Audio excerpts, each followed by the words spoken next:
राघव अपनी नई बाइक से अपने गांव में आता है। राघव बाइक को इत्मीनान से घर के बाहर रोककर अंदर सोने के लिए चला जाता है। रात के 1 बजे अचानक से एक जोरदार हवा गाड़ी में जा लगती है और तभी रहस्यमयी तरीके से गाड़ी का इंजन चालू होता है। वह गाड़ी खुद ब खुद चलकर कहीं तो जाने लगती है, मानो उसको कोई चला रहा हो।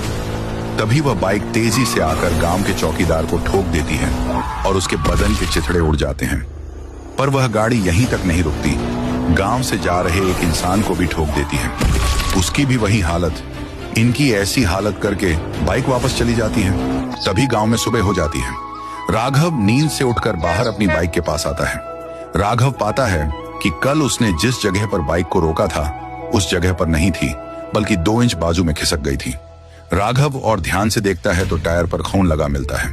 बाजू में उसको बहुत भीड़ दिखती है और रोने की आवाजें भी आ रही थी। राघव उस भीड़ की तरफ भागा। वहां पर वही चौकीदार और एक आदमी की लाश पड़ी हुई थी जिसे राघव की बाइक ने ही मारा था। फिर गांव में रात के 12 बज गए। घनघोर अंधेरा था और जो होना था वही हुआ। वही हवा बाइक से टकराई और रहस्यमयी तरीके से चलने लगी।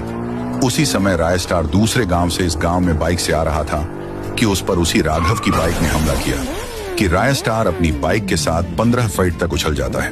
रायस्टार पास के पुल के कारण जिंदा बच पाता है।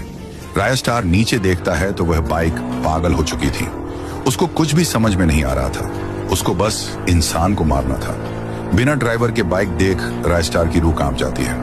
अगली सुबह रायस्टार एक आदमी को वहां से गुजरते देख उस आदमी के पास आता है और पूछता है, अरे भाई, क्या तुम मुझे बता सकते हो कि इस गांव में नीले रंग की बाइक किसके पास है?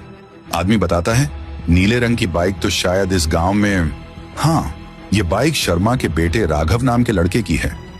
कल ही नया लाया है। फिर रायस्टार उसको धन्यवाद करके राघव के घर की ओर निकला। कुछ मिनटों बाद रायस्टार राघव के घर पहुंचा। वहां राघव बाइक साफ कर रहा था।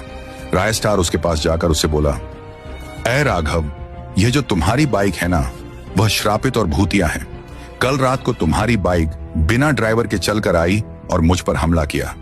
इस पर किसी का तो वास है। अरे भाई, वही तो मुझे 3 दिन से समझ में नहीं आ रहा। जिस दिन मैंने यह बाइक लाई उसके अगले दिन 2 मौत हुई और मेरे टायर पर खून भी लगा हुआ था। कुछ तो गड़बड़ है। मुझे तो लगता है ये बाइक ने ही उन्हें मारा है। रायस्टार बोलता है, अच्छा बताओ कि ये बाइक कहां से लाए थे? ये बाइक नई दिख रही है।